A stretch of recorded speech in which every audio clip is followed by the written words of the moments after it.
बिस्मिल्लाहिर्रहमानिर्रहीम। अस्सलाम वालेकुम। भारत पाकिस्तान के खिलाफ फेक वीडियो गेम के क्लिप्स चलाकर सारी दुनिया में जलील होकर माफ़ी मांगकर भी बाज नहीं आया और आज उसने एनिमेटेड क्लिप्स चला दिए।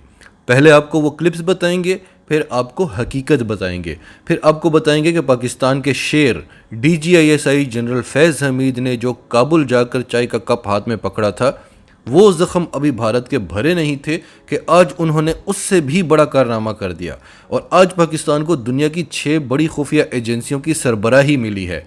ये खबर तो शायद आपने सुन ली हो, लेकिन इसका असल मकसद क्या था वो हम आपको बताएंगे। पाकिस्तान ने बहुत बड़ा काम किया है और ईरान को तो गर्दन से पकड़ लिया है। फिर आपको बताएंगे कि अफ़गानिस्तान के ख़िलाफ़ जो ख़वातीन कार्ड खेला जा रहा था उसका दुनिया को ऐसा जवाब मिला है कि अगर ज़रा भी शर्म हुई तो अब अफ़गान ख़वातीन का नाम नहीं लेंगे। और सबसे आखिर में आपको बताएंगे कि आज जर्मन चांसलर एंजेला मेर्केल पाकिस्तान, चीन और रूस की फतह पर रो पड़ी। तो डिटेल्स आपको बताते हैं। उससे पहले अगर अभी तक आपने हमारा चैनल सच टीवी सब्सक्राइब नहीं किया तो इसे अभी सब्सक्राइब करें और बेल आइकन पर क्लिक करें ताकि हमारी आने वाली वीडियोस आपको वक्त पर मिलती रहें। जैसा कि आप सब जानते हैं कि भारत ने पाकिस्तानी तैयारों की फेक वीडियोस अपने मीडिया पर चलाकर दुनिया को बताया था कि ये देखें पाकिस्तानी तैयारे पंजशीर पर बमबारी कर रहे हैं, और असल में वो वीडियो गेम्स के क्लिप्स थे। उसके बाद पूरी दुनिया ने एतराज़ किया और भारतीय मीडिया को माफ़ी भी मांगना पड़ी। चीन ने तो भारतीय मीडिया को जोक मीडिया तक कह दिया, लेकिन भारत शर्मिंदा नहीं हुआ, बाज नहीं आया। वो कभी भी नहीं आता, ना शर्मिंदा होता है। अभी 2 ही दिन गुजरे हैं और ये देखें भारत की तरफ से एक और क्लिप। पाकिस्तान के हाथ लगा अफगान का सीक्रेट डेटा। 3 प्लेन में भरकर गोपनीय दस्तावेज साथ ले गई ISI। कॉन्फिडेंशियल डेटा में दुनिया भर के रिकॉर्ड्स। ये जो आपको प्लेन नजर आ रहे हैं, पहले तो आप इस चेहरे को देख लीजिए। ये प्लेन देखिए, ये पहला, दूसरा और तीसरा प्लेन जो आपको दिखाई दे रहे हैं, ये प्लेन भेजे गए थे अफगानिस्तान। एक प्लेन में क्या आया? गोपनीय दस्तावेज। दूसरे प्लेन ने भी राहत सामग्री उतारी और पाकिस्तान को राहत पहुंचाने वाली सामग्री लेकर वो भी आया। हार्ड डिस्क, अमेरिकी सैनिकों के रिकॉर्ड इसमें मौजूद थे। तीसरे प्लेन में जो राहत सामग्री उतारकर वहां से लेकर लौटा, वो लेकर लौटा डिजिटल रिकॉर्ड्स जिसमें भारतीयों का डेटा है। आप जानते हैं भारत ने 32,000 करोड़ रुपए खर्च करके। तो आपने देखा। इस पर डिस्कस करने से पहले आपको एक और क्लिप बताते हैं जहां इसी बहाने भारत पहली बार ये तो तस्लीम कर रहा है कि तालिबान के इक्तदार में आने से अफगानिस्तान में अमन आया है। बड़े मुश्किल से अफगानिस्तान बसा था, लेकिन इससे पहले कि वो पूरी तरह से बसता, वहां अमन आता, लुटेरे आ गए। आपने देखा एक और एनिमेटेड वीडियोस। 3 जहाज तो पाकिस्तान से ज़रूर गए थे अफ़गानिस्तान, लेकिन क्यों गए थे ये कल की वीडियो में हमने आपको बताया था। पाकिस्तान ने अफ़गान अवाम के लिए इमदादी सामान भेजा था, क्योंकि अमेरिका, जिसे बड़ी फ़िक्र है अफ़गानियों की कि तालिबान की हुकूमत आने से अफ़गानियों का क्या बनेगा, अफ़गान औरतों का क्या बनेगा। पहले तो वो अफ़गानियों को जहाज़ों से फेंक कर और कईयों पर गोलियां चला कर गया और फिर अफ़गानिस्तान के 10 अरब डॉलर्स पर कब्ज़ा करके बैठ गया। यहाँ उसे कोई फ़िक्र नहीं है कि अफ़गानी भूखे मरेंगे। तो चीन ने अफ़गानिस्तान के लिए 31 मिलियन डॉलर्स की मदद का ऐलान किया और दूसरे ममालिक से भी अपील की कि अफ़गानिस्तान की मदद करें। पाकिस्तान ने भी 3 C-130 जहाज़ भर कर अफ़गानिस्तान भेजे और मुख्तलिफ सूबों में उतार कर अफ़गानियों के लिए खुराक और ज़रूरियात ज़िंदगी का सामान फराहम किया।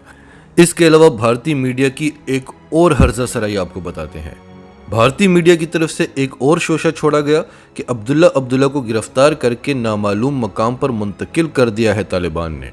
अब्दुल्ला खुद मंजर आम पर आ गए और भारत से कहा कि मुझे न गिरफ्तार किया गया है और न किया जा सकता है। भारत मनफी प्रोपेगेंडास करने से बाज रहे। ये जुमला तो भारत कई जगहों से सुन चुका है, लेकिन अब्दुल्ला तो अफ़गान हुकूमत का हिस्सा था, भारत के ख़ास दोस्तों में इनका शुमार होता था। इन्होंने भी आज भारत को सुना दी, क्योंकि भारतीय मीडिया पर कोई लगाम नहीं है। एक पागल जानवर की तरह बेलगाम भाग रहे हैं और जो दिल करे जो मुंह में आए कहते जा रहे हैं। फ्रस्ट्रेशन समझ आती है, लेकिन ये तरीका नहीं है। रूस वाली बात कि आप अपनी क्रेडिबिलिटी ख़राब कर रहे हैं। अभी तो अब बुरी हुकूमत बनी है। अब्दुल्ला वो शख्स हैं जिन्हें मौका दिया जाएगा इलेक्शन लड़कर हुकूमत का हिस्सा बनने का। تو ہم بات کر رہے تھے ڈیٹا چوری کرنے کی۔ 3 جہاز تو افغانستان ضرور گئے تھے لیکن ڈیٹا چوری کرنے نہیں، امدادی سامان فراہم کرنے۔ انٹیلیجنس ڈیٹا لانے کے لیے پاکستان کو یہ ڈرامہ کرنے کی ضرورت نہیں ہے۔ پاکستانی انٹیلیجنس ایجنسی اپنا کام کرنا جانتی ہے، وہ را نہیں ہے، اسے ISI کہتے ہیں۔ بظاہر تو را کے ٹھکانے تھے افغانستان میں، لیکن معلومات کس کے پاس ہوتی تھی؟ فتح کس کی ہوئی؟ کیا ہم جہاز بھیجا کرتے تھے؟ پھر ابھی کچھ دن پہلے DGISI کابل پہنچے ہوئے تھے اور چائے کا کپ اٹھا کر جو انہوں نے بھارت کو درد دیا، جو زخم دیا، وہ ابھی بھرا نہیں تھا کہ آج ISI نے ایک اور کام کر دیا۔ ابھی تو بھارت نے اپنے آنسو بھی صاف نہیں کیے تھے۔ آج اسلام آباد میں DGISI کی سربراہی میں 7 ممالک کی خفیہ ایجنسیوں کے چیف نے اجلاس میں شرکت کی۔ 7 بڑے ممالک کی ایجنسیوں کے چیف تھے اور سربراہی کون کر رہا تھا؟ پاکستان کا شیر، اس پورے خطے کا شیر جنرل فیض حمید۔ اس میں تاجکستان، کرگستان، ترکمینستان، آذربائیجان، ایران اور تو اور چین اور روس کی خفیہ ایجنسیوں کے چیف بھی موجود تھے۔ روس کی خفیہ ایجنسی کسی بھی لحاظ سے CIA سے کم نہیں ہے، دنیا کی ٹاپ ایجنسیوں میں مانی جاتی ہے، لیکن جہاں ISI کی بات آتی ہے تو اس کا تو کوئی مقابلہ ہی نہیں ہے، CIA سے بھی نہیں۔ اور اس اجلاس کا ایک مقصد تھا۔ ابھی پنجشیر میں طالبان کی فتح کے بعد ایران نے جو پاکستان کے لیے زہر اگلا، ایک بار پھر بھارت کے بیانیے میں بھارت کا ساتھ دیا۔ اس کے بعد چین نے ایران کو میسج بھیجا کہ بڑی مشکل سے ہم خطے میں امن لائے ہیں اور آپ کا یہ رویہ ایک بار پھر خطے کو بدامنی کی طرف لے جا رہا ہے۔ پاکستان آپ کا بڑا لحاظ کر رہا ہے اور ساری دنیا نے دیکھا کہ پاکستان کو جہاں سے خطرہ تھا، جن سے خطرہ تھا، ان کا کیا حال ہوا۔ ایران تو وہ ملک ہے جسے پاکستان 10 بار بچا چکا ہے، تو ایران کا پاکستان پر چڑھائی کرنا بنتا نہیں ہے، اسے ڈپلومیسی نہیں کہتے۔ اسی لیے تو آپ دنیا میں اکیلے ہیں، ایک ہم ہی تو ہیں آپ کے ساتھ۔ چین کو بھی ہم آپ کے قریب لائے ہیں۔ بھارت تو آپ کو صرف ہمارے خلاف استعمال کرتا رہا، وہ تو آپ کے دشمن اسرائیل کا دوست ہے۔ خیر، اس اجلاس کا مقصد تھا کہ ان 7 ممالک کی ایجنسیاں انفارمیشن شیئر کیا کریں گی، کیونکہ ہم سب افغانستان کے ہمسائے ہیں، ہمارے افغانستان میں سٹیکس ہیں، اور روس بھی ویسٹ ایشیا کی وجہ سے بہت زیادہ انفلوئنس رکھتا ہے، تو ہم افغانستان کے معاملے میں انٹیلیجنس شیئر کریں گے، کسی بھی پروپیگنڈا میں آ کر کسی بھی قسم کا بیان نہیں دیں گے۔ جو انفارمیشن ملے اسے شیئر کیا جائے گا، اس کی تصدیق ہوگی اور پھر ہم تمام ممالک کا ایک بیانیہ ہوگا، تاکہ وہ قوتیں جو اس ساری صورتحال سے فائدہ اٹھا کر بدامنی پھیلانا چاہتی ہیں وہ کامیاب نہ ہو سکیں، وہ ہم میں سے کسی کو بھی استعمال نہ کر سکیں، کیونکہ پاکستان اور چین کے علاوہ سارے کہیں نہ کہیں استعمال ہو جاتے ہیں۔ تو اگر ساتھ چلنا ہے تو ساتھ چلیں، نہیں تو اپنی اپنی راہ پکڑ لیں اور جس کے ساتھ چلنا ہے کھل کر اس کے ساتھ چلیں۔ اب اگر روس کو طالبان کی نئی حکومت پر تحفظات ہیں تو روس کا حق بنتا ہے، کیونکہ روس نے بڑا کچھ کیا ہے۔